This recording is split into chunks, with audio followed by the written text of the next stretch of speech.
দর্শক, আমি তো শান্ত স্বাগত জানাচ্ছি আপনাদেরকে ইস্পাহানি মির্জাপুর জিরো আওয়ারে। গেল কিছুদিন যাবতই রাজনীতির মাঠে কিছুটা আন্দোলনের আমেজ পাচ্ছি, কিছুটা দাবি দেওয়া আদায়ের আমেজ পাচ্ছি, নির্বাচনের আমেজ পাওয়া যাচ্ছে। তবে সংশয় এবং সংকট এই দুটোরও আমেজ পাওয়া যাচ্ছে। সংশয় হলো সবচেয়ে বেশি যে বাক্যটি উচ্চারিত হচ্ছে, নির্বাচন হবে কি হবে না। এমনও হতে পারে যে এই বাক্যটি হয়তো বা উচ্চারিত হচ্ছে না, কিন্তু মনে মনে অনেক বেশি আলোচিত হচ্ছে।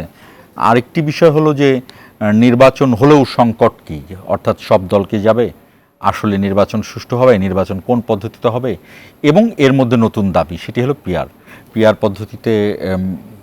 পিআর পদ্ধতির নির্বাচনের জন্য ইতিমধ্যেই 5টি দল আন্দোলনের বেশ কিছু কর্মসূচি নিয়ে পথে নেমেছে। সেই সঙ্গে পিআর পদ্ধতির বিরোধিতা করছে অন্যতম বড় দল বিএনপি, এবং এনসিপিরও তা আন্দোলনে নেই, কিন্তু এনসিপিও এক ধরনের অবস্থান নিয়েছে পিআর নিয়ে। এই সব কিছু মিলিয়েই আমরা আজকের বিষয় ঠিক করেছি, আন্দোলন নাকি নির্বাচন। আমাদের সঙ্গে রয়েছেন জাতীয়তাবাদী কৃষক দলের যুগ্ম সাধারণ সম্পাদক ফজলে হুদা বাবুল, আপনাকে স্বাগত জানাচ্ছি, এবং রয়েছেন এবি নিউজ 24bd.com-এর সম্পাদক শাহিন চৌধুরী, আপনাকেও স্বাগত জানাচ্ছি।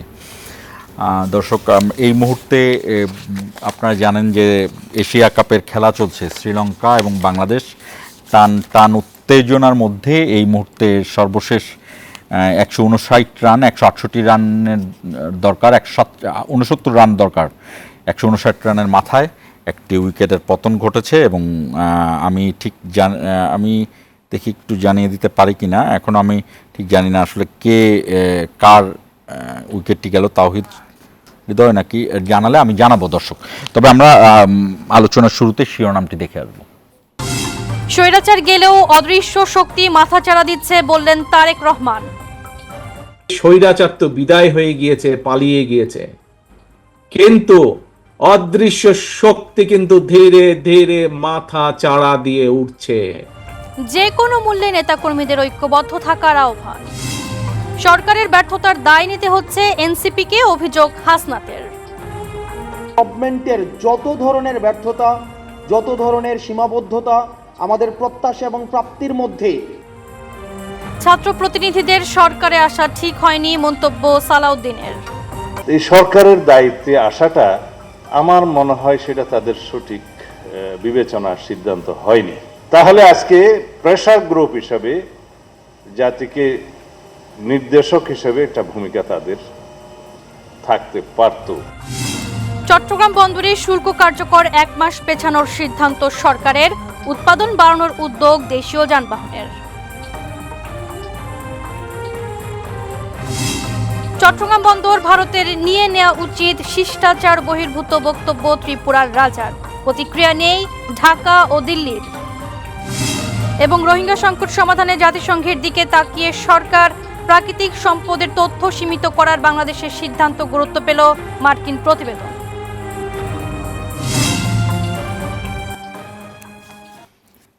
আবার শুনছিলেন আমাদের শিরোনাম। আজকে সারাদিনে যে শিরোনামগুলো আসলো, আমরা আলোচনায় যাব। আলোচনায় শুরু করতে চাই ফজলে হুদা বাবুলকে দিয়ে। আজকে কিশোরগঞ্জের জেলা বিএনপির সম্মেলন দীর্ঘ 9 বছর পরে অনুষ্ঠিত হলো। সেখানে বিএনপির অ্যাক্টিং চেয়ারম্যান, আপনার দলের প্রধান, তিনি বলেছেন স্বৈরাচার পালিয়ে গেলেও অদৃশ্য শক্তি মাথাচাড়া দিয়ে উঠছে, এবং সেই সঙ্গে আরেকটি বিষয় খেয়াল রাখতে বলেছেন যে বিএনপির এই গুডউইল বা বিএনপির যে খ্যাতি রয়েছে, বা বিএনপির এই সফলতা খ্যাতি, এই সবকে পুঁজি করে কেউ যেন বিএনপির নাম বেচে কেউ যেন বিএনপির কোনো খারাপ কাজ করতে না পারে, বা তার নাম যেন নষ্ট না করতে পারে।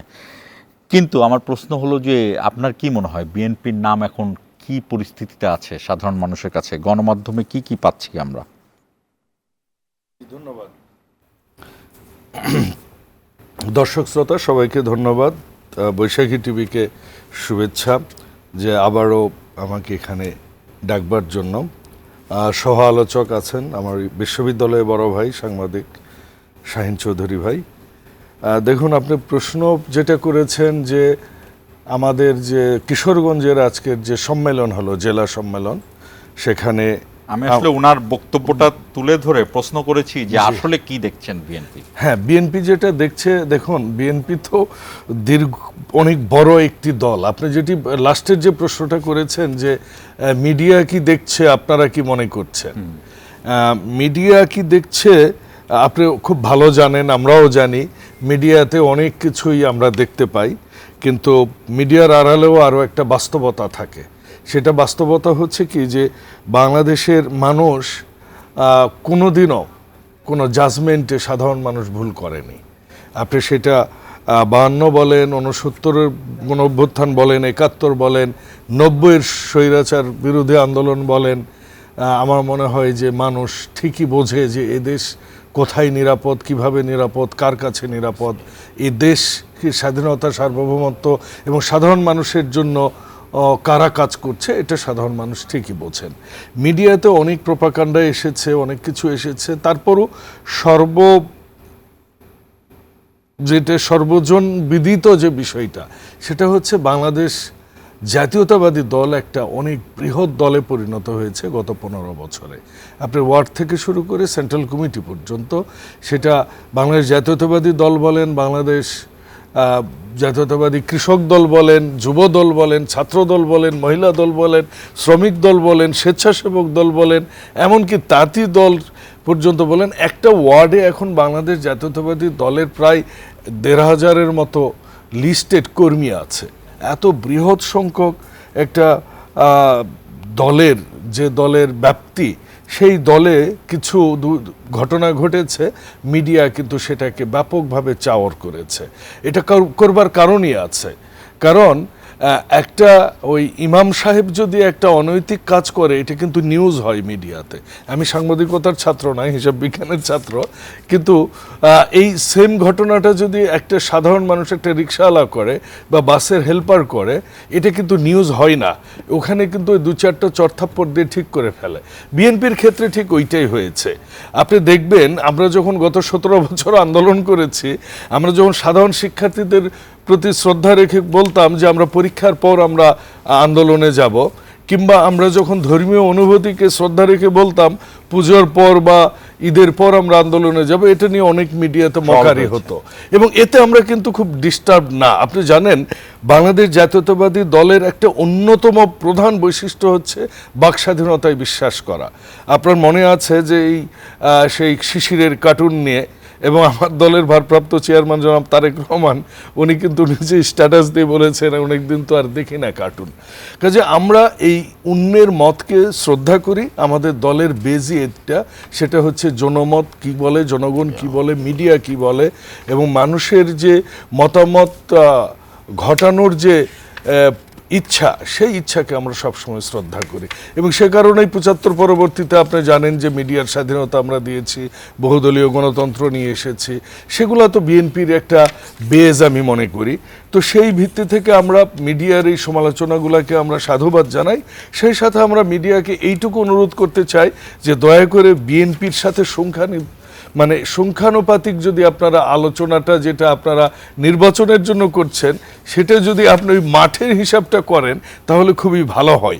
1500-এর মধ্যে একটা ওয়ার্ডের যদি একজনের একটা ঘটনা থাকে, আর ওই ওয়ার্ডে যদি অন্য রাজনৈতিক সব দলের সমর্থকও মিলেও কিন্তু 1500 হবে না, 150 হবে না। ঠিক আছে, তো কাজে আপনি ওই প্রপোর্শনের আমি বুঝতে পেরেছি। আমি একটু যদি প্যারালালি আরেকটি প্রশ্ন করি, সেটি হলো যে আপনার কেমন মনে হলো যে এই যে বিএনপির ছাত্র সংগঠন, বাংলাদেশের অন্যতম সাংগঠনিক শক্তিশালী যে ছাত্র সংগঠন জাতীয়তাবাদী ছাত্র দল এবং ইসলামী ছাত্র শিবির, জামাতের ছাত্র সংগঠন, ডাকসু নির্বাচনে, অন্যগুলোর কথা বাদ দিলাম, ডাকসু নির্বাচনের ফলাফলে আপনার মন্তব্য কি?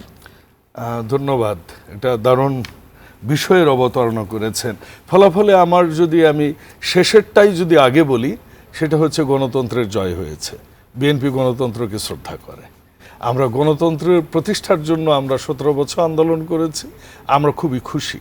এখন আসেন, যদি আমি এটার বিস্তারিত বলতে যাই, সেটাকে আমি যদি পয়েন্ট আকারে বলি, প্রথম কথা হচ্ছে এই ছেলেগুলো কিন্তু হলে ছিল, আর দ্বিতীয় কথা হচ্ছে যে আমি এটা কিন্তু দর্শকের জন্য শিবিরের- একটু জানিয়ে দিতে চাই ফজলুদ্দাহ বাবুল, সেটা হলো বাংলাদেশ শেষ মুহূর্তে আরও 2 উইকেট হারিয়ে 4 উইকেটে 169 রান করেছে, অর্থাৎ সুপার 4-এ শ্রীলঙ্কাকে প্রথম ম্যাচে শ্রীলঙ্কাকে হারালো। বাংলাদেশ দলকে অভিনন্দন জানাচ্ছি।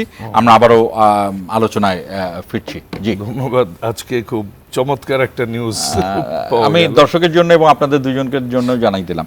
জি, যে কথাটি বলছিলেন যে ছাত্র দলের এবং ইসলামী ছাত্র শিবির দুইজনের যে ফলাফল থেকে গণতন্ত্রের আপনি জয় হয়েছে, আমরা গণতান্ত্রিক প্রত্যেকটা প্রক্রিয়াকে আমরা সাধুবাদ জানাই। দ্বিতীয় যে পয়েন্টটা আমরা বলতে যাচ্ছি সেটা হচ্ছে এই দলটা কিন্তু শিবির ছিল না, দে আর নট শিবির, দে আর ছাত্র ঐক্যটা ছিল, এটা অন্যরকমের একটা প্যানেল। হ্যাঁ, ঠিক আছে, ছাত্র দলের তো আসলে ছাত্র দলের panel this is not under the name of Shibir. না, এটা মিডিয়া ডাকতে তাদেরকে কেন এটা না। বলে এটা আমার বোধগম্য নয়। ছাত্রদল ডাইরেক্ট তৃতীয় কথা হচ্ছে এরা তৃতীয় কথা হচ্ছে একমাত্র ছাত্রদলই আর তাদের বাকশাস নামে তাদের প্যানেল নামে করছে। না, ঠিক আছে, ঠিক আছে। দিয়েছে। চতুর্থ কথা হচ্ছে এই ছেলেগুলো আওয়ামী টাইমেও তারা হলে ছিল এবং এদের জিএস যে হয়েছে ফরহাদ, সে তো আমি তার বিতর্কের ট্রেনারও ছিলাম বহুবার, এবং যে ডিবেটিং ক্লাবের বুঝতে আমি পেরেছি। সভাপতি, ফজলুর ওটার সে বাবু, সেক্রেটারি আমি ছিল। একটু শাহিন ছাত্রলীগের চৌধুরীর সাথে কাছে বুঝতে মিলে পেরেছি, যে আমি- তারা সেখানে না, আমি- একাকার হয়ে কাজ করেছে। আমি শাহিন চৌধুরীর কাছে আসবো। শাহিন চৌধুরীর কাছে আসবো এই কারণে যে আমি জানি না আগামী নির্বাচনে যদি আপনার দলের এই একই রকমের ফলাফল হয়, সেক্ষেত্রেও কি আপনি সেটি বলবেন কিনা যে 17 বছরে আমরা খুবই জুলুম নির্যাতন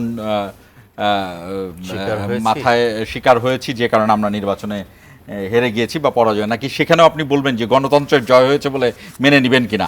না, এটাকে আমরা গণতন্ত্রের একটা ধাপ শুরু হওয়ার জন্য আমরা নির্বাচনে গিয়েছি। আগামী নির্বাচনে যদি এ ধরনের ফল হয় যে বিএনপি বিরোধী দলে গেল বা মানে সরকারি দলে আসতে পারলো না বা জয় হলো না, বাংলাদেশ জাতীয়তাবাদী দল কোনোদিনও তো কোনো অবাধ, সুষ্ঠু, নিরপেক্ষ এবং লেভেল প্লেইং যেখানে নির্বাচন হয়েছে সেখানে বিএনপি কোনোদিনও হারেনি এবং ইনশাল্লাহ সামনের বারও জিতবে। আর আপনার প্রশ্নের যেটা উত্তর সেটা হচ্ছে আমরা গণতন্ত্রকে সবসময় মেনে নিই। জি, শাহিন চৌধুরী, আমি আমার দেশের একটি খবরের আমি দৃষ্টি আকর্ষণ করব আপনাকে। সেটা হলো এনায়েত করিম নামে একজনকে পুলিশ আটক করেছে, আপনি জানেন, জানি। এবং মার্কিন নাগরিক, তিনি বাংলাদেশে বংশোদ্ভূত মার্কিন নাগরিক। আমার দেশ যে সংবাদটি করেছে, সংবাদের শিরোনাম করেছে বিএনপি ভাঙার মিশন ছিল ভুয়া গোয়েন্দা এনায়েতের, এবং সেখানে আরও কয়েকজনের নাম বলা হয়েছে যারা এর সঙ্গে জড়িত থাকার সম্ভাবনা রয়েছে: জিএম কাদের, আনিসুল ইসলাম, বাহাউদ্দিন নাসিম, সাইফুল আলম, তাবরেজ শামস, জাভেদ পাটোয়ারি, নজরুল ইসলাম। আপনি এই জায়গাটাতে এইটা নিয়ে একটু আলোচনায় যাব, এরপরে সুনির্দিষ্টভাবেই রাজনীতি নিয়ে আলোচনায় আসবো। এই বিএনপি ভাঙার ষড়যন্ত্রটা এখন কেন, আমি জানি না আমার দেশের এই খবরের কতটা ডিপ, তবে এই ধরনের একটি খবর জাতীয় দৈনিকে যেহেতু আসছে, আমরা এটা নিয়ে কিছুটা আলোচনায় যেতে চাই। ধন্যবাদ আপনাকে, ধন্যবাদ আমার সহ-আলোচক বাউল ভাইকে ধন্যবাদ, এবং জিরো আওয়ারের দর্শকদেরকে ধন্যবাদ। আমি আপনার এই প্রশ্নে যাওয়ার আগে বাউল ভাইকে যে প্রশ্নটা করেছিলেন উনি একটু জবাবও দিয়েছেন, আর ওইখানে যেহেতু মিডিয়ার কথাও আছে আমি ওখানে একটু ওনার সঙ্গে আমি একটু সাপ্লিমেন্ট করে তারপরে আপনার এখানে যাই। মানে মিডিয়ার যে প্রচার বা বিএনপির এটাকে অনেকটা যে অপপ্রচার বা এ ধরনের বলা হচ্ছে বা বাউল ভাই এটা বলার চেষ্টা করছেন, সেটা সঠিক নয়। সঠিক নয় কি, আমি যে জিনিসটা বলতে চাই, বিএনপির অনেক ভুল আছে, রাজনীতিতে ভুল আছে, মানে জামাতে ইসলামী 5ই আগস্টের পরের, হ্যাঁ পরের কথাই আমি বলছি, আগের কথা না। মানে জামাতে ইসলামী যে কোনো অনৈতিক কর্মকাণ্ডে জড়িত নাই তা কিন্তু না, কিন্তু সেটা বাইরে আসছে না। কেন আসছে না? তারা তো অনেক বিগ ডিল করছে। কি করছে? ইসলাম ব্যাংক সহ কতগুলো ব্যাংক তারা ফেরত নিয়েছে, আছে এটা নিয়ে কোনো ইয়ে আছে? সব তাদেরগুলো নিয়ে নিয়েছে। সকল তৃণমূল পর্যায়ের, ওইটাই হলো বড় ঘটনা। সকল বিশ্ববিদ্যালয়ে আপনি একমাত্র জাহাঙ্গীরনগর ছাড়া সকল বিশ্ববিদ্যালয়ে ভিসি প্রজামাতি বলে আমরা জানি, 16টা ভিসি হ্যাঁ প্রজামাতি বলে আমরা জানি। আচ্ছা, প্রশাসন দেখেন, প্রশাসনে বিএনপি কিছু করতে পেরেছে? বিচার বিভাগ কিছু করতে পারছে? আন্তর্জাতিক অপরাধ ট্রাইব্যুনালের প্রসিকিউটর কারা? আপনিও চিনেন, আমরাও চিনি, আমরা তো মিডিয়ার লোক। তো তাহলে এই সব জায়গায় কিন্তু বিএনপির কোনো ছিল না, তারা ঘুমিয়েছিলেন কিনা এই জায়গায় তো কোনো করাপশনের কথা না, করাপশনের কথা না, কিন্তু নিয়ন্ত্রণের কথা।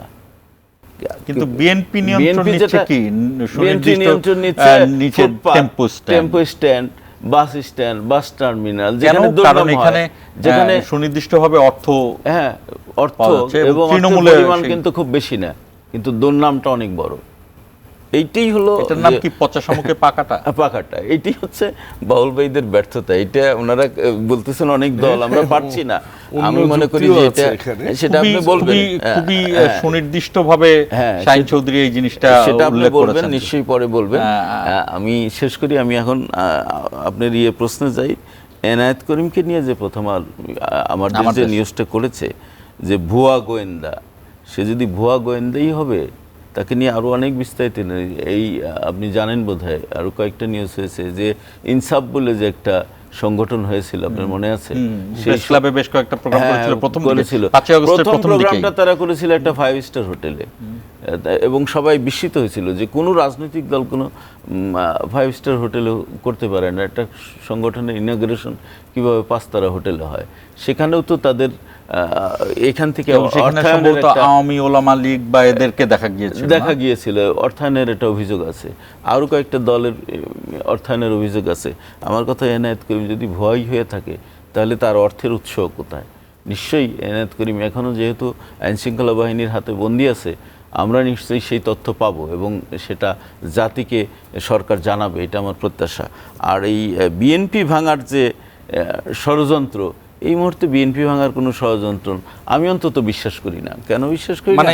বিএনপি ভাঙার জন্য গত 15 বছরে যথেষ্ট ষড়যন্ত্র হয়েছে, এটা বাউল ভাইও জানেন, এবং হাজার হাজার কোটি টাকা ব্যয় হয়েছে বিএনপি ভাঙার জন্য। আপনার মনে আছে যে তৃণমূল বিএনপি করেছিল, নাজমুল হুদা একসময় বিএনপির যিনি স্ট্যান্ডিং কমিটির মেম্বার ছিলেন, তারপরে এই মেজর নাসিম একজন করেছিল আসল বিএনপি, হ্যাঁ আসল বিএনপি নাসিম, তারপরে আপনার এই মেজর আখতারুজ্জামানকে দিয়ে চেষ্টা করা হয়েছে, কত রকম চেষ্টা করা হয়েছে। এমনকি জিয়াউর রহমানের একদম সর্বশেষ ভাই আহমেদ কামালকে নিয়েও চেষ্টা করা পরে এটা হয়নি আর কি। কোনোটাই আহমেদ কামালও হয়নি। কিন্তু আসেননি এটা। বিএনপির কর্মীদেরকে আমি এইখানেই সাধুবাদ দিই যে তারা এত নির্যাতন, এত জুলুম, এত প্রায় 55 লক্ষ মামলা, ঘর ছাড়া বাড়ি ছাড়া হওয়ার পরেও এই পার্টিটাকে ভাঙতে পারে নাই। বিএনপি যদি ঠিক আছে ভাঙতে পারেনি, কিন্তু আবারও আপনার কথায় আসতে পারে। হ্যাঁ, কিন্তু এখন বিএনপির যে- নামটা কি হচ্ছে এখন? হ্যাঁ, বিএনপির নামটা কি হচ্ছে? কারণ সে- অ্যাক্টিং চেয়ারম্যান যেই সিদ্ধান্ত নিচ্ছেন সেটি আমরা কঠোরভাবেই দেখছি, যে যেখানে যেভাবেই কোনো অভিযোগ আসছে উনি কোনো না কোনো ব্যবস্থা নিচ্ছেন, কিন্তু না, এরপরও সেখানে আমি মনে করি এরপরও- কি আপনি যে সর্ষে দিয়ে ভূত তাড়াবেন, সর্ষেতেই যদি ভূত থাকে। এখন অ্যাক্টিং চেয়ারম্যান আছে 6-7 হাজার কিলোমিটার দূরে, তারপরেও তো সে তাই ব্যবস্থা না? নিচ্ছেন। তিনি ব্যবস্থা নিচ্ছেন। আমি যত জানি এখনো পর্যন্ত প্রায় 7,000 নেতাকর্মীকে বহিষ্কার করা হয়েছে বা তাদের পদ স্থগিত করা হয়েছে, এই ধরনের আমি ইনফরমেশন জানি। কিন্তু একটা দল যেখানে লক্ষ লক্ষ নেতাকর্মী, 7,000 তো কোনো বিষয় না। আর বহিষ্কার এখন কি কতজন করবেন? আপনি বহিষ্কার করতে করতে কি কতজন হবে? করবেন, তাই না? মূল যে বিষয়টা হলো যে উনি দেশের বাইরে, বেগম জিয়া দীর্ঘদিন অসুস্থ, এইখানে যে স্টিয়ারিং ধরার মতো যে নেতা, কন্ট্রোলিংটা নাই বিএনপি। কি বলেন যে প্রত্যেকটি নেতা এখন অ্যাক্টিভ, প্রত্যেকটি নেতা, মহাসচিব থেকে শুরু করে প্রত্যেকটি প্রত্যেকটা নেতা অ্যাক্টিভ। অ্যাক্টিভ, কোনো নেতার কন্ট্রোলিং নেই। কন্ট্রোলিং যদি থাকে তাহলে এরকম হবে কেন বলেন? আমি যদি আমার মানিকগঞ্জ জেলা বলি, মানিকগঞ্জ জেলায় এবং প্রত্যেক জেলায় আপনি 2 ভাগ হয়ে আছে, সেটা কি জানেন? আপনি জানেন না। মানিকগঞ্জ জেলায় একটা কনভেনিং কমিটি হয়েছে, কনভেনার আছে, মেম্বার সেক্রেটারি নাই। কেন নাই? যেহেতু কনভেনার অন্য কাউরে পছন্দ করেন না, তার প্যারালার আর কোন নেতা হোক সেটা পছন্দ করেন না। বিএনপি শত্রু তো বিএনপি নিজেই, বলবে নিজেও জানে এটা, উনি এখানে লাইভে বলতে পারবেন না। আমি বলবো, আপনি বলেন আরো, আমি যাব। বিএনপির শত্রু তো বিএনপি নিজেই, কারণ প্রত্যেকটা জেলায় 2 ভাগ 3 ভাগ হয়ে আছে। এবং আরো বিপদে ওনারা কি করবেন জানেন? নির্বাচনের কথা তো বলছেন, নির্বাচনে বিরোধী দলের প্রার্থী দেখছেন না, অনেক নেতার সঙ্গে, বিএনপি নেতার সঙ্গে আমার তর্ক হয়েছে বিভিন্ন টক শোতে। প্রার্থী দেখবেন কি ওনার দলের ভিতরেই তো বিরোধী প্রার্থী বসে আছে, কারণ বিএনপির প্রতিটা আসনে 5 জন করে প্রার্থী আছে, এর মধ্যে 3 জন প্রার্থী যোগ্য প্রার্থী, 3 জন। মনোনয়ন তো পাবেন 1 জন, এবং এই মনোনয়নটা কতটুকু ফেয়ার হবে সেটার উপরেও বিএনপির এই বিষয়েও কিন্তু আজকে অ্যাক্টিং চেয়ারম্যান বলেছেন যে এই শেষ বিষয়ে- পর্যন্ত যাকেই মনোনয়ন দেওয়া হবে তার তাকেই হয়ে মেনে নেবেন। আদৌ কি আসলে কি মেনে নেয়? আপনি অতীতে জানেন না, আপনি তো মিডিয়ার না, অতীতের পরিস্থিতি আর এখনকার পরিস্থিতি কি এক আছে? একই ফজলে হুদা বাবুল, আমি একটু তো আপনার কাছে সুতরাং জানতে চাই। আমি মনে করি যে এইসব বিষয় যদি ওনারা অ্যাড্রেস করতে না পারে, অথবা আমি একটু ছোট্ট একটা বিরতি নিয়ে আসি, জি, জি, তারপর আপনি জি, বলেন। হ্যাঁ। শাহিন চৌধুরী যে প্রশ্নগুলো রেখেছে জি, বিএনপি জি, নিয়ে। জি। দর্শক, আমরা ছোট্ট বিরতি নিচ্ছি, আমাদের সঙ্গেই থাকুন, 1 মিনিট পরে ফিরবো।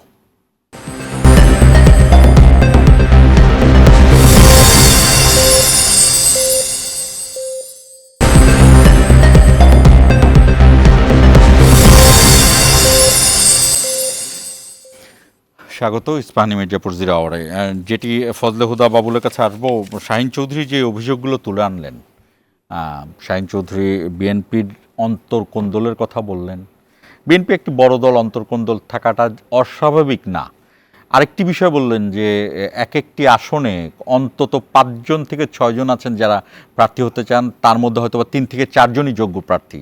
এই জায়গাটি সামনের নির্বাচনের তফসিল ঘোষণার পরে সামনে আসবে। কি আসলে আপনাদের প্রস্তুতি কি? আপনি নিজেও একটি আসনের সম্ভবত নওগাঁ থেকে চিন্তা করছেন আপনি। ক্যান্ডিডেট। প্রথমে আমি আসি যে আমাদের দলকে নিয়ে যেভাবে শাহিন ভাই বললেন, বিশ্ববিদ্যালয়ের বড় ভাই, আমি মনে করি এগুলো কোনোটাই ইস্যু না। ইস্যু হচ্ছে বিএনপির media wing is not so strong, এটা আমি মনে করি। দেখেন, আপনি যে বললেন না, আমি জামাতের, আমি কিছু নিউজ পেপার থেকে বলতেছি, এই বের করেছে আপনার সাথে কথা বলতে বলতে। 12 জুলাই 2025 ঢাকা পোস্ট, লোহাগড়ায় শিশুকে ধর্ষণের অভিযোগে জামাত নেতা গ্রেফতার। আপনি এরপরে দেখেন, হাতিয়ায় জামাত নেতার বিরুদ্ধে জমি দখলের অভিযোগ, সমকাল। আপনি তারপর দেখেন 24 ফেব্রুয়ারি 2025 চার্চের জমি দখল করে জামাত আমিরের মেডিকেল কলেজ। আপনি দেখেন সমকালের আরেকটা নিউজ, সাতকানিয়ায় জামাতের ত্যাগী কর্মীরা চাঁদাবাজিতে। আরেকটা নিউজ দেখেন আপনি, আমার দেশের নিউজ, জামাত কর্মীর বিরুদ্ধে মামলা, বাণিজ্য চাঁদাবাজির অভিযোগ। আপনি ডিবিসি নিউজ দেখেন, লালমনিরহাটে জামাত শিবিরের নেতৃত্বে কলেজ দখলের চেষ্টা, স্থানীয়দের বাধা। আরেকটা বলি আপনাকে, দেখেন ঢাকা পোস্টে 25 ফেব্রুয়ারি জামাত নেতার বিরুদ্ধে বৈষম্য বিরোধী নেতার বাড়িতে হামলার অভিযোগ, ছবি সহ এগুলো আছে।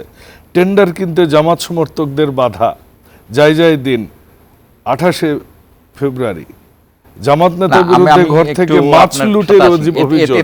না, এটার জাস্টিফিকেশনটা আমি এটা বলছি, ওনারা বললেন যে জামাতরা যে 16টা বিশ্ববিদ্যালয়ে নিয়ন্ত্রণ নিয়েছে, এটা নিয়েছে, বিএনপি এটা করে না। বিএনপি আসলে এগুলো নিয়ন্ত্রণে বিশ্বাস করে না। BNP is not in a government, so let the government decide. এটা বিএনপির হচ্ছে moral, ethical and political stand.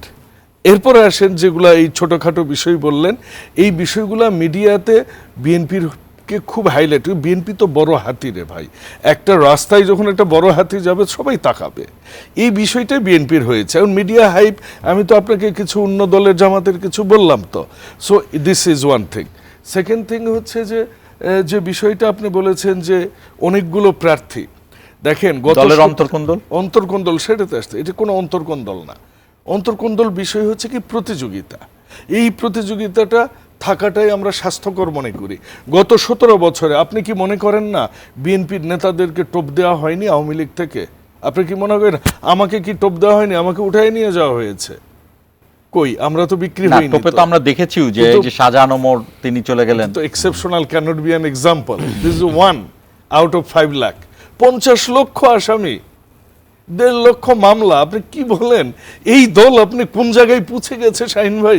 আপনি সাংবাদিক মানুষ, একটু নিরপেক্ষ হয়ে মন্তব্য করেন, আপনার দেখবেন রেজাল্ট পেয়ে গেছেন। থার্ড যে প্রশ্নটা এসেছে যে একটা আসনে 4 জন 5 জন করে ক্যান্ডিডেট, দিস ইজ বাংলাদেশ জাতীয়তাবাদীর গর্ব। আমি তো নিজেকে গর্বিত মনে করি যে আমরা প্রতিযোগিতায় আছি। আপনি জানেন কর্মীদের মূল্যায়ন এখন কিভাবে হয়, কিন্তু এমন কোনো, গতবার 18তে তো আমি টিকিট পাইনি। পার্টি অফিসে ভাড়া আমি দিই, এগ্রিমেন্ট আমার নামে, আমি তো পার্টি অফিস ছেড়ে দিলাম। যে নমিনেশন পেয়েছে এসে, এবং সেখানে তারা নির্বাচন কমিটি করে আমার দলকে আমি বললাম যে হ্যাঁ আমরা এখন ধানের শীষে নির্বাচন করতে হবে। That is the spirit of BNP, এবং এইটাই হবে।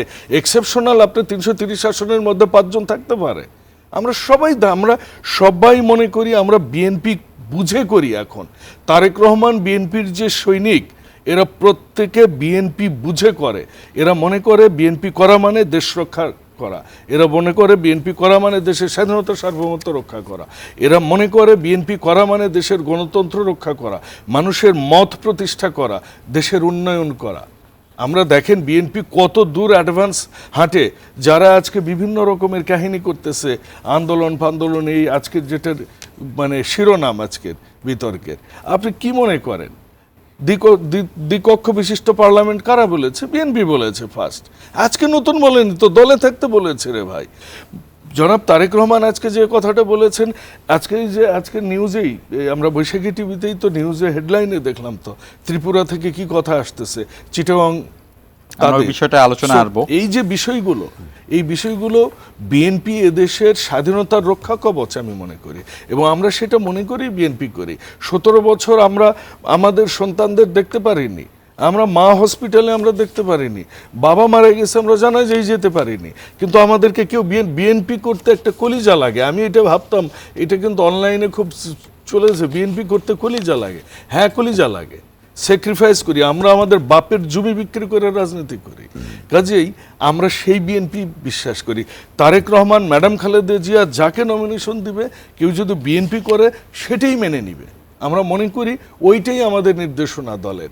এবং আজকে তারেক রহমান একটা কথা বলেছেন, পরিবারের মুরব্বী যদি একটা সিদ্ধান্ত দেন আপনারা তো মেনে নেন, হ্যাঁ মেনে নিই, তা আমাদেরটা নিবেন না? জনগণ বলেছে হ্যাঁ নিব, এবং আমরা সেটাই মনে করি।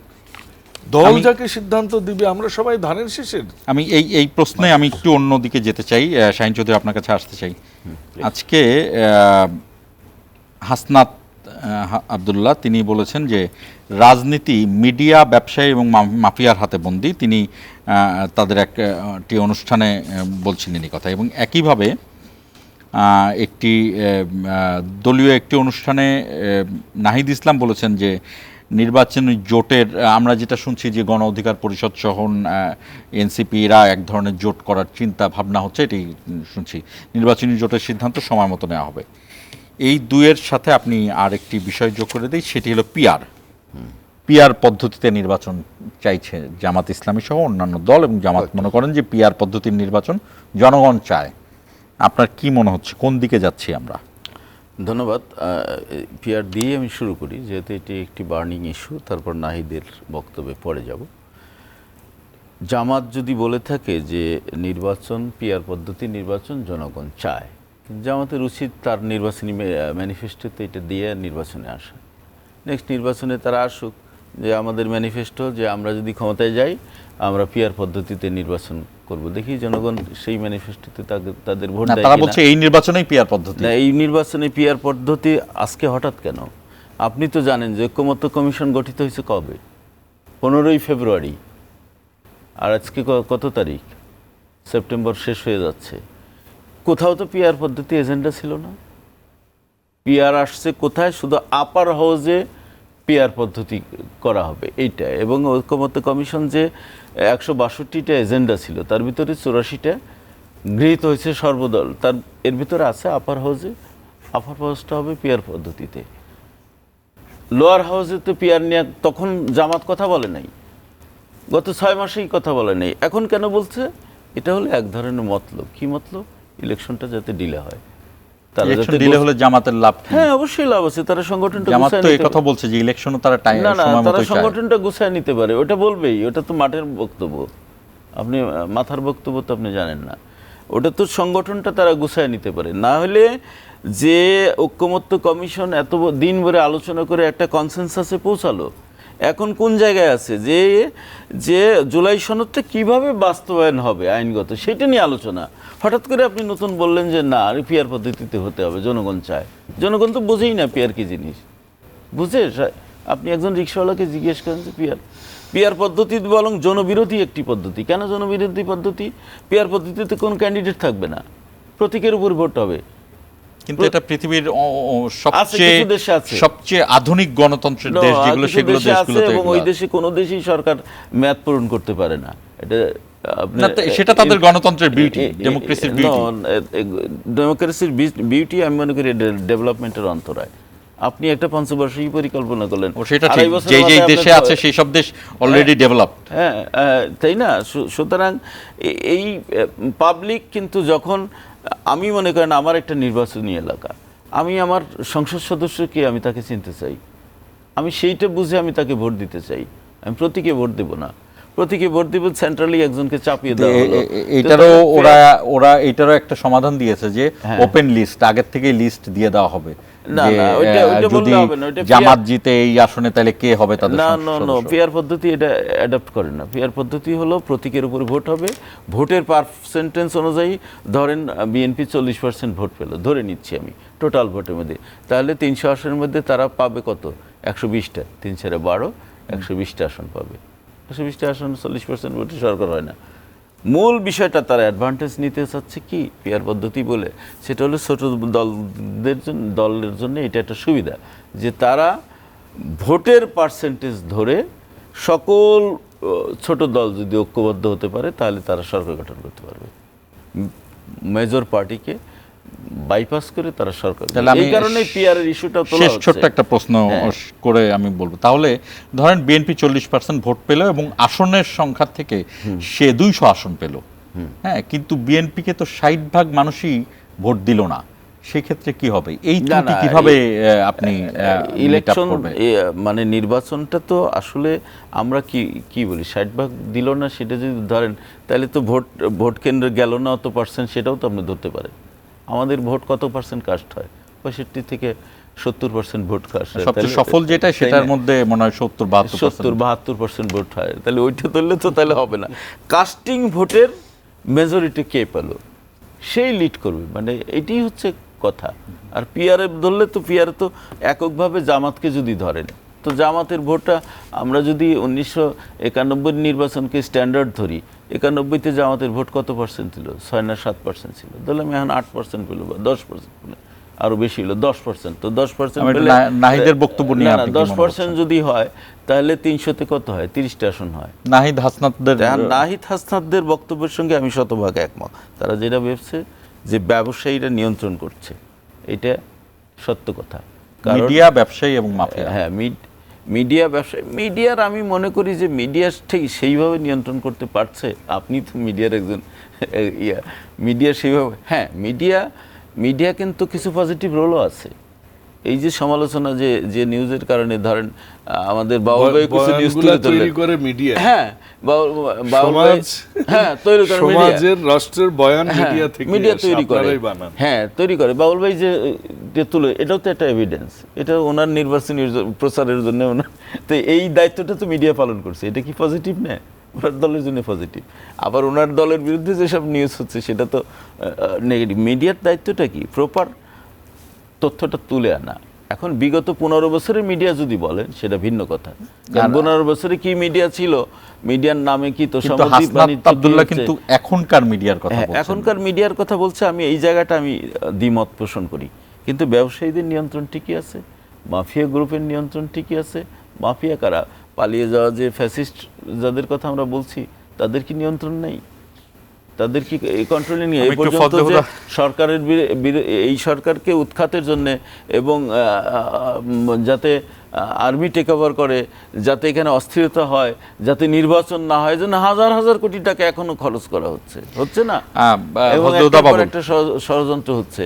এবং মূল বিষয়টা হলো যেহেতু বড় রাজনৈতিক দল এই সরকারের প্রতি সমর্থন আছে এবং অভ্যুত্থানকারী ছাত্র জনতার সমর্থন আছে, যে কারণে সরকার কিন্তু এই ষড়যন্ত্রগুলো থেকে বেরিয়ে আসতে পারছে বা মোকাবেলা করতে পারছে, না হলে অনেক আগেই সরকারের শেষ হয়ে যেত। আমি একটু আপনার কাছে এই জুলাই সনদ নিয়ে আসতে চাই। সেটি হলো যে আরও একটি বিষয়, যেটি আমি প্রথমে বলেছিলাম যে ডাকসু জাকসুর বিষয়। জামাতের আমির আজকে একটি জায়গায় বলেছেন যে ডাকসু জাকসুর প্রভাব জাতীয় নির্বাচনেও পড়বে। এটি আরেকটি বিষয় হলো জুলাই সনদ বাস্তবায়নের ক্ষেত্রে বিএনপির অবস্থান আমরা জানি যে বিএনপির মতো করে বলেছে যে তার অবস্থানের জায়গাটি, কিন্তু বিএনপি এখানে অন্যান্যরা যে অভিযোগ করে যে বিএনপি জোরালো ভূমিকা নিচ্ছে না, আপনার কাছে সেটার কোনো ব্যাখ্যা আছে কিনা? মানে কোথায় জোরালো ভূমিকা নিচ্ছে না? জুলাই সনদ বাস্তবায়ন নিয়ে যে বিএনপি বারবারই বলছে যে নির্বাচিত সংসদের মাধ্যমেই হওয়া উচিত, যদিও অন্যরা বিশেষ করে এনসিপি বলছে যে এই বাস্তবায়নটা নির্বাচিত সংসদের কাছে না, এখনই করা সম্ভব। সংস্কার জুলাই সনদ, প্রায় 850-852টা সংস্কারের মধ্যে প্রায় 800টার সবাই একমত, 52টা নিয়ে প্রশ্ন। সেটা বিএনপি বলছে এগুলো এভাবে করলে এটা সাস্টেনেবল হবে না, যে কেউ কোর্টে চ্যালেঞ্জ করলে হয়ে যাবে। আচ্ছা। তো বিএনপি বলছে এই জিনিসগুলা দেখুন, প্রথম কথা হচ্ছে যে সব রাজনৈতিক দল সব এজেন্ডাতে এক হয়ে গেলে তো আর কোনো রাজনৈতিক দেশ থাকলো না, তাহলে তো ওই যে এক দেশ এক নেতা এক পত্রিকা একজনেরই দেশ হয়ে যাবে। তো আমরা তো সেটা না, আমরা বহুদলীয় গণতন্ত্র বিশ্বাস করি। তো যারা মনে করে যে আমরা চাচ্ছি না বা ওই সংস্কারগুলো চাচ্ছে, তারা কেন এটা তাদের ম্যানিফেস্টোতে নিয়ে আসতেছে না? নির্বাচনের আগে জনগণকে বলুক আমরা আসলে এটা করব, let the people decide them, let the people choose them. So এখানে তো বিএনপির কোনো বাধা নেই।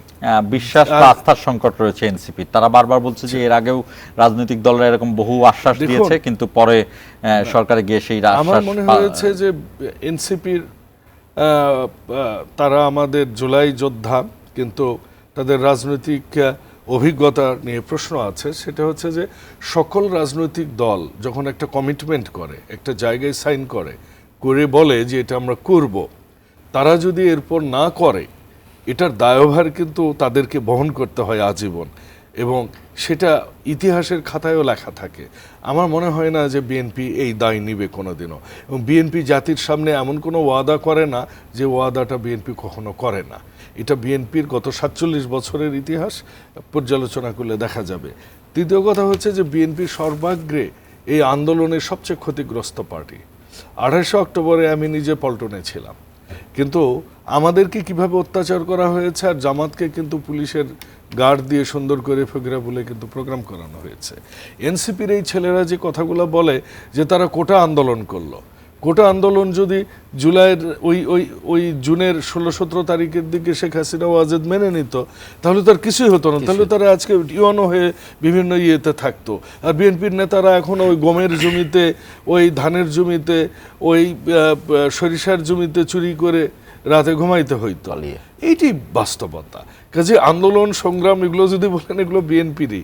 কারণ এই যে 5 তারিখের থেকে 6 তারিখ থেকে 5 তারিখ ডেট আগায় নিয়ে আসা বিএনপির সবাই, হ্যাঁ বিএনপি যখন ফ্যাসিস্টরা আমাদেরকে আইডেন্টিফাই করতে পারে, আমাদের কমিটিগুলো তাদের কাছে থাকে, মোবাইল নাম্বার থাকে। তো আমি তো নিজেও অনেক পত্রিকায়, অনেক টেলিভিশনে আমার বক্তব্য 3 তারিখে 4 তারিখের বক্তব্য বিভিন্ন জায়গায় ভাইরাল হয়েছে, মেইন স্ট্রিম মিডিয়াতে এসেছে। আমাকে তো দল বলেনি তুমি যেও না, আমরা তো অবশ্যই অংশগ্রহণ করেছি। ছাত্রদলকে অংশগ্রহণ করেনি প্রকাশ্যে, কিন্তু আমরা বলতাম আমরা দলীয়ভাবে যাচ্ছি না, ওটার কারণই ছিল এইটুকু। কিন্তু সমস্ত দেখেন, এই ওনারা যেটা বলছেন বিএনপি প্রত্যেকটা সংস্কারের সর্বাগ্রে, আজকে বিএনপি এই 5 তারিখের পরে তো দেয়নি 31 দফা। এই 31 দফা যুগপৎ আন্দোলনের সকল শরিককে নিয়ে বিএনপি বহু আগে এটা দিয়েছে, 2023 সালে দিয়েছে এটা। তো আমরাই সংস্কারের কথা সবার আগে বললাম। ওই যে বললাম মিডিয়ায় আমরা বড় দল একটু আসবে, এতে আমরা মনক্ষুণ্ণ হই না। আর যেটা বললেন যে জামাত এবার ক্ষমতায় আসবে, জামাতের আমির বলেছেন, আমরা বলতে চাই এইটুকুই। আমি খুব সুন্দর করে ও গোলাম পরোয়ারের বক্তব্য শুনলাম, আমি ভেবেছিলাম আমি কোনোদিনও ওনার বক্তব্য শুনিনি, কারণ আমি আগে বক্তব্য শুনতাম, দেলোয়ার হোসেন সাইদির শুনতাম, মতিউর রহমান নিজামীর শুনতাম, অধ্যাপক গোলাম আজমের শুনতাম, কারণ শুনলে ওনাদের থেকে কিছু পেতাম আমি। ওনাদের এই আধুনিক জামাতের অ্যাটিটিউড দেখে আমি শুনি না, আধুনিক জামাত আমার কাছে মনে হয়েছে তাদেরকে। তো এই গোলাম পরোয়ার ইনশাল্লাহও বললেন না বক্তব্য শেষে। একটা গল্প আছে না, এক ভদ্রলোক হাটে যাচ্ছে কুরবানি গরু কিনতে, তার একজনের সাথে দেখা, কই যাস? কুরবানি কিনতে যাই। একটু ইনশাল্লাহ বল। ইনশাল্লাহ কি বলবো, পকেটে টাকা, আমি গরু কিনতে যাব হাটে, ইনশাল্লাহ বলার কি দরকার? হাটে গেছে, টাকা হারাই গেছে, পকেট মার হয়েছে। আসতেছে ওই ভদ্রলোকের সাথে আবার, কি খবর ভাই, গরু কিনলেন? ইনশাল্লাহ ভাই হাটে গেলাম, ইনশাল্লাহ ভাই গরু কেনার চেষ্টা করলাম, ইনশাল্লাহ ভাই গরু ঠিকও করলাম, ইনশাল্লাহ ভাই টাকা দিতে যেয়ে দেখি পকেটে টাকা নেই, তো ইনশাল্লাহ ভাই বাড়ি যাইতেছি। তো ওনাদের থেকে এক্সপেকটেশন, আমাদের ধর্মীয় দল তারা বলেন অন্তত কথা শেষে বলবে ইনশাল্লাহ আমরা ক্ষমতায় যাব, এটুকু আশা করেছিলাম। সেটাও বললেন ওনার ক্ষমতা যাবে। জামাত ভাই 86 বলেন, 88 বলেন, 96 বলেন, জামাত সব সময় অ্যারোগ্যান্ট ভূমিকা পালন করেছে, এবং আপনি 71 বলেন আর 47 বলেন, সব সময় বিরুদ্ধ ভূমিকা পালন করেছে।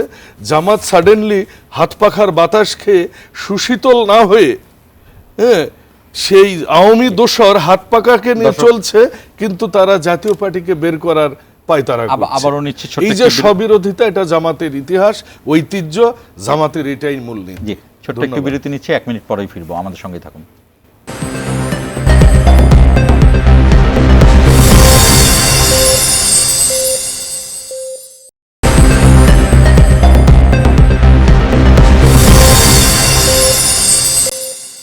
স্বাগত ইস্পানি মির্জাপুর জিরাওয়ারে। শাহিন চৌধুরী, আমরা আমাদের শিরোনামে দেখছিলাম, সেটি হলো যে ত্রিপুরার রাজা তিনি বলেছেন যে তার মনে হয়, তিনি একটি পডকাস্টে তার মন্তব্যের বলেছেন যে বিভিন্ন ইতিহাস সামনে এনে বলেছেন যে চট্টগ্রাম বন্দরটা আসলে ভারতের নিয়ে নেওয়া উচিত বা নিয়ে নেওয়া হোক, এবং সেটার তার পক্ষের থেকে বেশ কিছু যুক্তিতর্ক তুলে ধরেছেন। আপনার কি মনে হয় এই জায়গাটিকে, এই ধরনের বক্তব্য কেন আসছে?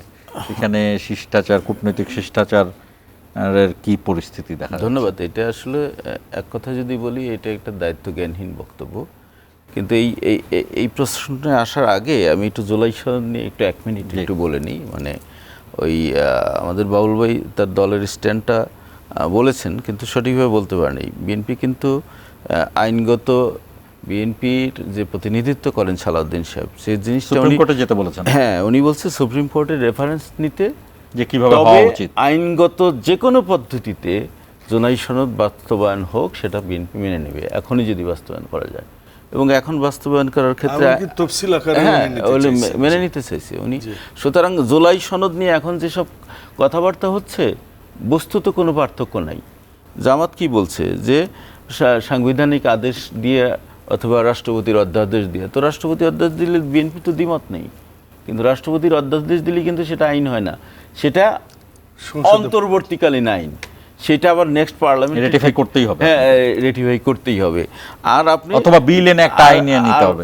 জামাত আরেকটা যে বক্তব্য দিচ্ছে গণভোট নেওয়ার কথা, গণভোট দায়িত্বজ্ঞানহীন বক্তব্য। কারণ গণভোট নেয়, আপনি যদি সংবিধান সংশোধন করেন পার্লামেন্টে, এরপরেও গণভোট নিতে হয়। যদি সংবিধানের মৌলিক সংস্কার করেন, তাহলে অবশ্যই আপনাকে গণভোট নিতে হবে।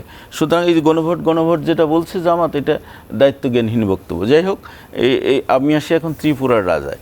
এখন ত্রিপুরা তো দূরের কথা, গোটা ভারতের অবস্থাটা কি? গত 15 বছরে তারা তো এই দেশটাকে তাদের একটা প্রভিন্স হিসাবে ব্যবহার করেছে। ট্রেন বলেন, বলেন, বন্দর বলেন, সমস্ত কিছু এখানে ব্যবহার করেছে। এবং শেখ হাসিনার পতনের পরে, তার পালিয়ে যাওয়ার পরে, না, ভারত তো বিনা পয়সায় ব্যবহার করেন, সে তো সুনির্দিষ্ট টাকা পয়সা দিয়ে সুনির্দিষ্ট টাকা পয়সা দিচ্ছে। আমাদের কোনো দিচ্ছে? আমাদের যে ট্রানজিট ব্যবহার করছে, আমাদের কোনো আছে? তাই তো, কি বলছে?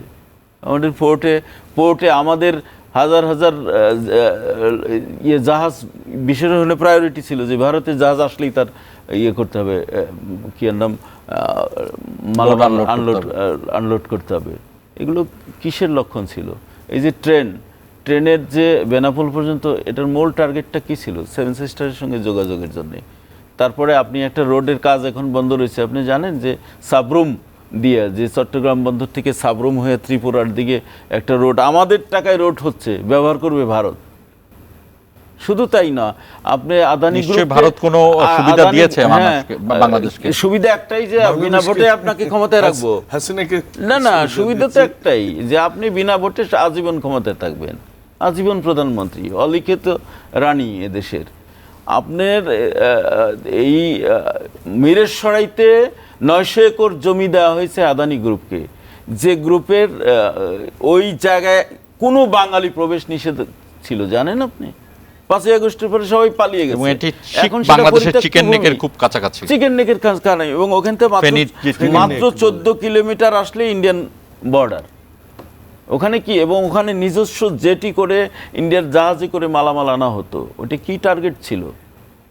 ভাগ্য ভালো যে আমাদের তরুণরা জীবন দিয়ে একটা ফ্যাসিস্টকে উৎখাত করেছে, না হলে ওই অংশটুক থাকতো না। ওইটাই ছিল তাদের প্ল্যান। ওইটুক বন্ধ করে দিলে পার্বত্য চট্টগ্রাম সহ পুরো চট্টগ্রামটা আলাদা হয়ে যায়। এটাই ছিল তাদের প্ল্যান। সুতরাং ত্রিপুরা রাজা তো এই বক্তব্য দেবেনি। আর ইন্ডিয়ান মিডিয়া দেখছেন না আপনি তো দেখেছেন যে ভারতীয় মিডিয়াতে আমাদেরও অনেক বন্ধুবান্ধব আছে, আপনারও আছে, কিন্তু ফ্যাসিস্ট হাসিনার একটু- পতনের পরে তাদের যে রুচি দেখেছি, তাদের শেষ যে প্রান্তে আমরা। তাদের যে ইয়েলো জার্নালিজম কাকে বলে, কত প্রকার এবং কি কি সব উদাহরণ সহ আমরা দেখছি। তা তো আমরা একদম শেষ প্রান্তে অনুষ্ঠান, আমি সুতরাং- ফজলুদ্দা বাবুল জি শেষ করুন, সুতরাং জি। আমি মনে করি যে ত্রিপুরার রাজার এই বক্তব্য ওই মানসিকতারই বহিঃপ্রকাশ। দিল্লির ফজলুদ্দা মানসিকতারই বাবুল, বহিঃপ্রকাশ। আমি আর আপনার কিছু কাছ থেকে জাস্ট 1 মিনিটের একটি মন্তব্য জানতে চাই। মন্তব্য হচ্ছে আমরা যে জুলাই যোদ্ধারা এখনো অনেকেই বিকলাঙ্গ, তারা অঙ্গহানি হয়েছে, অনেকে মেন্টাল ট্রমায় আছে, তাদের এখন পর্যন্ত আমরা সঠিক এবং যথাযথ চিকিৎসার ব্যবস্থা সবার করতে পারিনি। তাদের মিছিলও দেখি এখনো, এটা খুব পীড়াদায়ী। বাংলাদেশটা ভালো হোক, এই ছেলেগুলো আমাদের দেশের জন্য জীবন দিয়েছে, এবং এই ভালো হওয়ার একটাই উপায় হচ্ছে আমাদেরকে নির্বাচনে যেতে হবে। কিন্তু এই সময়ে দেশের বেকারত্ব অনেক বেশি। এই সিজনে সারের দাম বেড়ে গেছে, 1100 টাকা যেটা রেট, ওটা এখন 1600-1800 কৃষকরা পাচ্ছে না। মিসম্যানেজমেন্ট সর্বস্ত। আপনার প্রশাসনের লোকেরা চায় না নির্বাচনটা হোক, কারণ এক একটা ডিসি, ইউএনও এরা কিন্তু এখন মন্ত্রী বা এমপির সমান তারা সুযোগ সুবিধা ভোগ করছে, বলবার কেউ নেই। আজকে আমাদের বাচ্চা উপদেষ্টারা ওই শুধু তদবির করে বেড়াচ্ছে। দেশটা আমাদের ভালো করতে হবে। কোটা ব্যবস্থা দিয়ে শুরু হয়েছিল, আমরা তাদের ধন্যবাদ জানাই। আমাদের দেশে গণতান্ত্রিক ব্যবস্থা বিভিন্ন দেশ আমাদের ভিসা দিচ্ছে না এখন। ভিয়েতনামের ভিসা আমরা বাংলাদেশিরা পাই না। দুবাই আজকে ব্লক করে দিয়েছে। দেশের ব্যবসা বাণিজ্যের অবস্থা খুব খারাপ। আমরা সমালোচনা করি, কথা বলি, যাই আপনাদের বলি, দুজনকেই- আমরা আমাদের দেশটা ভালো করার জন্য আমরা যেন সবাই এক থাকি। আপনাদের দুজনকেই ধন্যবাদ জানাচ্ছি।